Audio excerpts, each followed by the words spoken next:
requires a couple of things to be able to provide the most optimal setups for the team.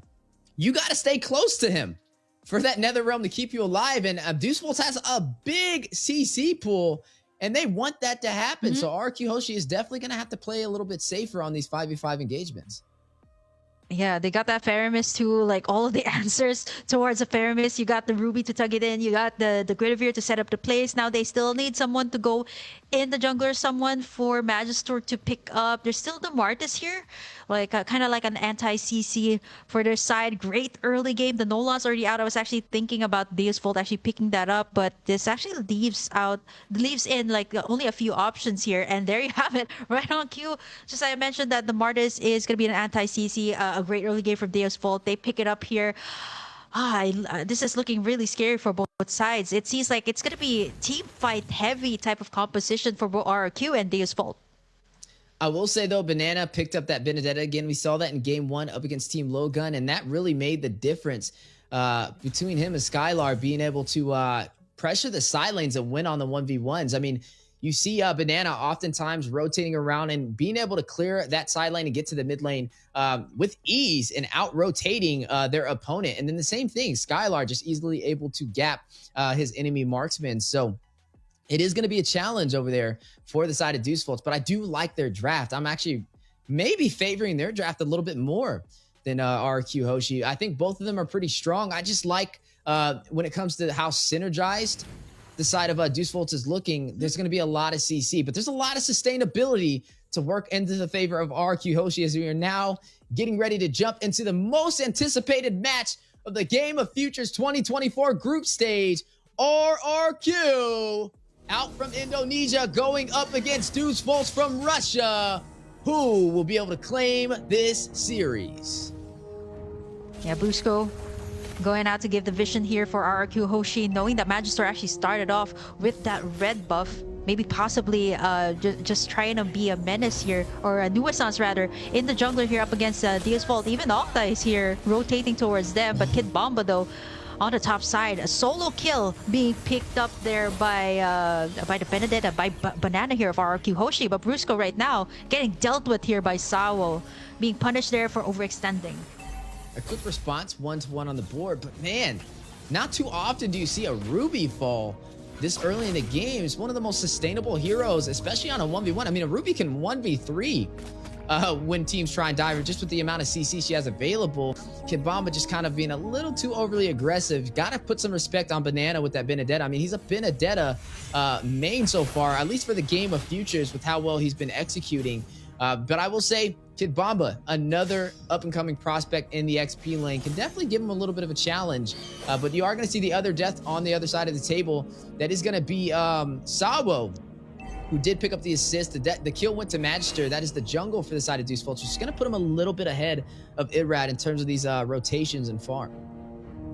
Oh, looking at the emblems here too for both sides. RRQ Hoshi, a lot of those quantum charges coming out from Banana and Brusco, just to have that extra mobility for their team. And RRQ right now, lots of pressure on the XP lanes. A thing that we've seen in other teams too. Pressure out the XP lanes so that they can have this really good position when it comes to these turtle fights. And we all know that the turtle fights, it's a tug of war between the two teams. Sawo does not have that ultimate just yet.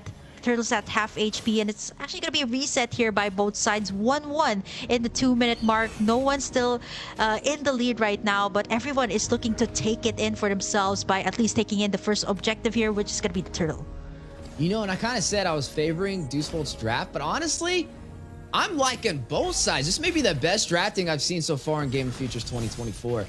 Both of them have great synergy. You have the Mathilda to use the Guiding Wind to be able to keep Barats alive and get him to safety when needed. There goes that Circling Eagle over there, wrapping around from Brusco. You are going to see Banana taking some damage, use the Electrophonic Blow. Irad will be able to claim the turtle from the side of RRQ Hoshi, and now a possible punish play. Magister very low, Special Migration in. Sawo takes down Banana. Octa finds Magister.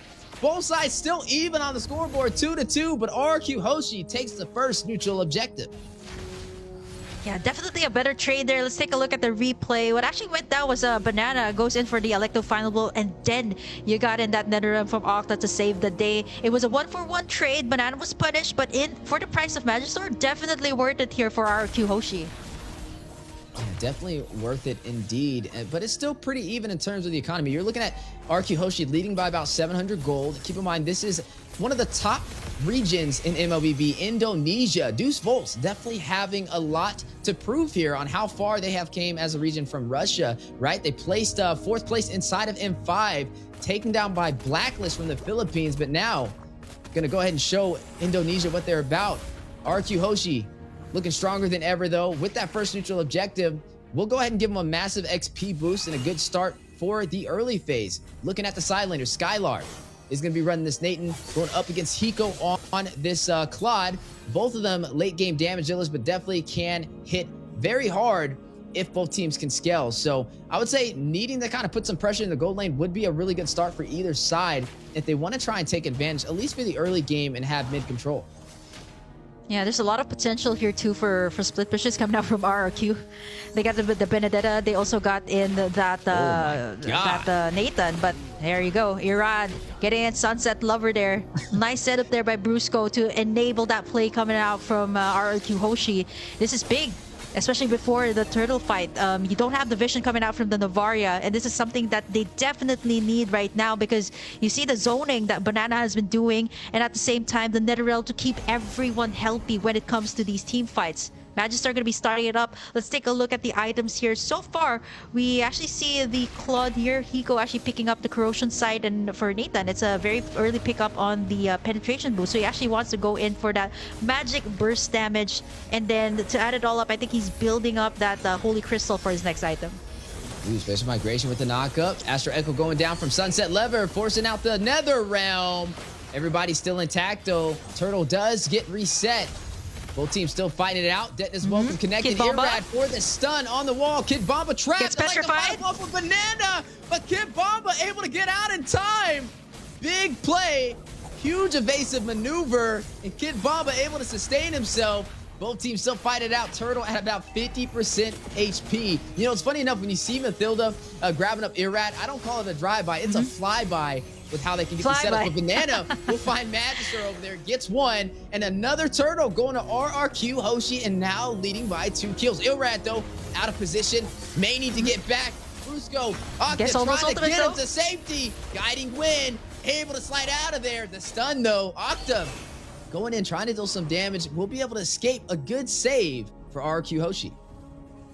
Yeah, gets that guiding wind out, and this is exactly why the Matilda is the most picked, most banned currently in Case of the Future.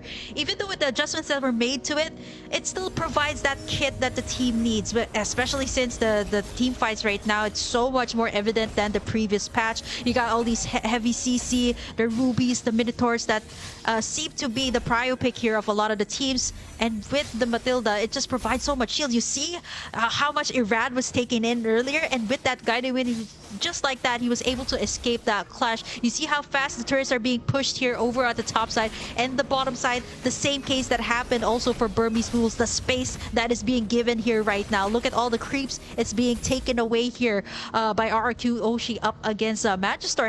That has been picked off twice already in this game. Yeah, RRQ Hoshi just way quicker to these objectives, putting Deusvult in an awkward position. Hiko very low. Skylar rushing in, able to deal the final blow, and gets back out to safety with the power of entropy. 5-2 on the scoreboard, and now up by 4,000 gold. You did see Irad pick up the blade armor too, already prepping for Hiko as he gets a couple more of those core items, such as that golden staff Magister. to deal those basic attacks. But Magister rushing in is going to use the mortar coils. Brusco very low. Violet Requiem for the double setup.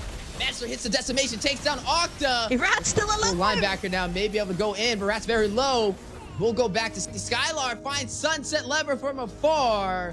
6-3, RRQ Hoshi leading the early game. Let's take a look at that replay. Nice circling eagle there from the side of RRQ Hoshi. They got that nice setup from Sawo though, and that tug in from Kid Bomba. It was only Octa that paid the price there, and that's what we really get when you have that Netherrealm up, right? Like, you're able to sustain anyone, you're able to do all these aggressive dives that RRQ Hoshi has been doing even under the turret here of Deusvult.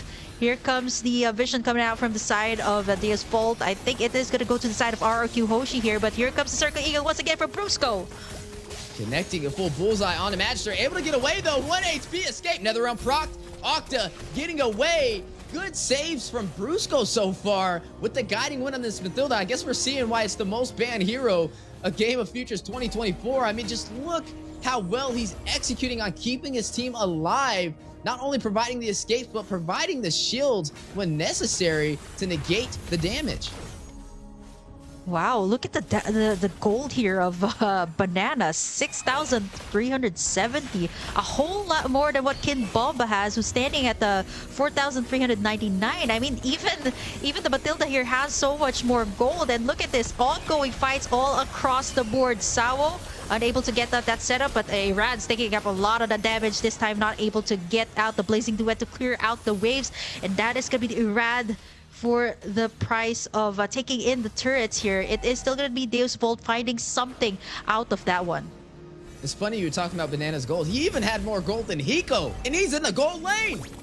That just shows you how well Banana is performing today, as you are going to go ahead and see the Lord take the tier 2 turret on the bot side. The map opening up for the side of RQ Hoshi, claiming majority of the real estate for Deusvult so far, having a hard time responding, and now down by 5,000 gold. Highest kills on the game is a tie between Skylar and Banana. A battle from the side laners, who we mentioned having such a strong game, especially when they went up against Team Lowgun. They had a hard time just beating them on the one-on-one matchups in the side lanes, and this is where RRQ Hoshi thrives. You're able to see Skylar often be able to beat his opponent in that lane, and the same thing with Banana running the Benedetta, able to out-rotate. But speaking of rotation, Sawo checks the push. Fish migration in for the setup, and now the Netherrealm response from RQ Hoshi, full sending it. Kid Bomba very low, gets away, but Banana elect the final blows to safety, and neither side will find any casualties. Oh no, but Irad right in the middle of everything. Sawo does not have that setup just yet. Irad can pretty much tank up any of the damage being tossed out here by Deusvult. 10 minutes in, RRQ Hoshi with a 32k lead.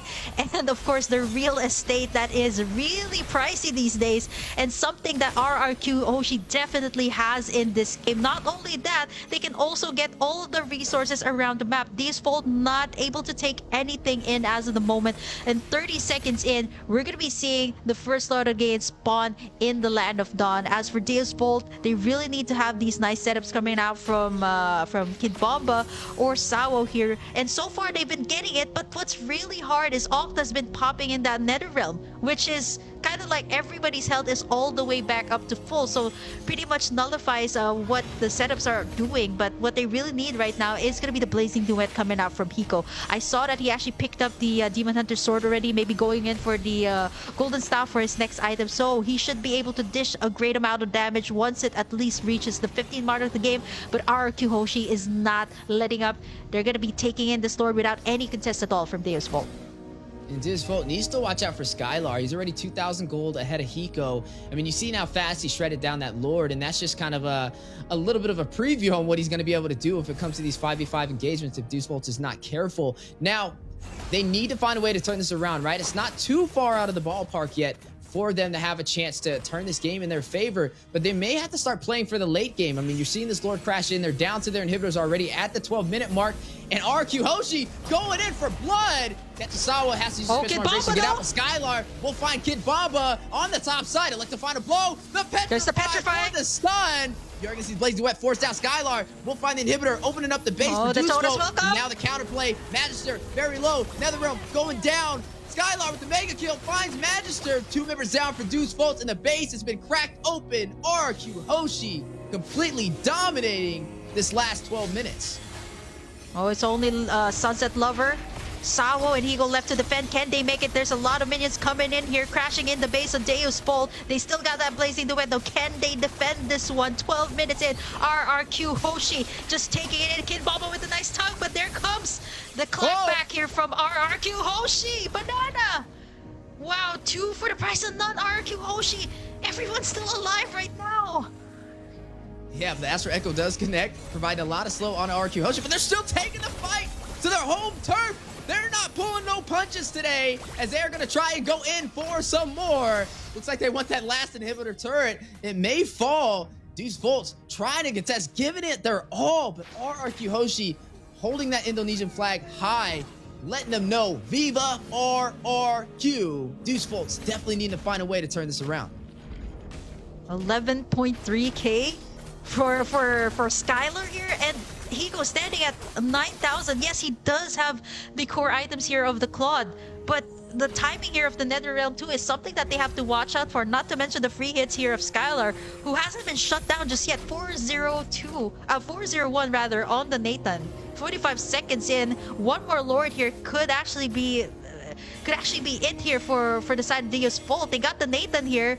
They got the Barretts to tank everything up, not to mention the shields that Brusco have been providing. Iran has already picked up that immortality, so kind of gearing up for that final fight here up against Deusvult. The seal play has been called out though. Space migration for the knockup. Debt is welcome going down. Sawo taking some heavy hits, is going to be able to get out to safety, making the most out of the Guinevere with engage and disengage from that spatial migration. But now look at RQ Hoshi already on to the next objective. They've been doing this entire game. That hive mentality, everybody moving as a unit. Gonna go in for this Lord, and Deusvolt's not in a position to contest, but they may try to, as look at Kid Bomba thirsty for a set. He needs to open this up for Deusvolt if they have a chance. He has the Arm Offended ready, but can he get it? He's gonna use it. He finds Brusco, but is that the target he really wants? Brusco able to get away. That is Banana the from the Matilda, back, not though. the target you want. Banana wrapping around the backside. Electrify a blow. Looks at the Blazing Duet from Hiko, connected to the members of RQ Hoshi, but not dealing massive damage. Major utility off the board for both sides, but RRQ Hoshi gaining control no, Skylar, of the no. Lord pit. Now they're going down. Skylar will find Sawo. They're going in for the kill. They don't need the Lord. They want to finish it. Banana's They are scooping on up the the chase. Banana with the split push capability, showcasing his mastery on this Benedetta, forcing Deusvolts back into the base, and they will claim this Lord uncontested. You see how RRQ Hoshi was just baiting out all of those ultimates, baiting those purifies from the side of Deusvult, so they don't have anything once they head into the Lord fight. It was a free Lord for RRQ. Banana even cleared out that wave on the mid side just to make sure that the minion waves will go to the side of Deusvult, pressuring them to go back to their base. 15 minutes in, 50,000 for the side of RRQ Hoshi. It's almost an 11k lead for the Kingdom, and they're looking to take in this first game up against Deusvult. Here comes the Lord. 50-minute marks, the enhanced Lord for the side of RRQ Hoshi. The only thing here for Deusvult to do is to have that setup, but right now the mobility, the shields that is being provided here by Brusco is not something that they can easily deal with. Here comes this setup from the side of Sawo, but Brusco comes in with a clapback. Yeah, Astro Echo will connect too as well. Forcing out the Netherrealm. Octa gets killed. Skylar finds Sawo. You're going to go ahead and see the Blazing Duet go down. Lord almost bursts it out of the game, but makes his way to the base. Crystal, 50%. Octa gets a double. Takes out Kid Bomba. 10%. Skylar finds Hiko, and down goes the base. Viva RRQ takes game 1 up against Deusvult in group stage winners match. My goodness, what a show. I mean, this is what we expected, right? A matchup just like this. RRQ Hoshi and Deusvult. RRQ Hoshi just stopped the tracks here at Deusvult. Like, they got that Matilda, which is actually one of the top picks right now. And you can understand why these teams have been banning it away. You see the shields that were provided,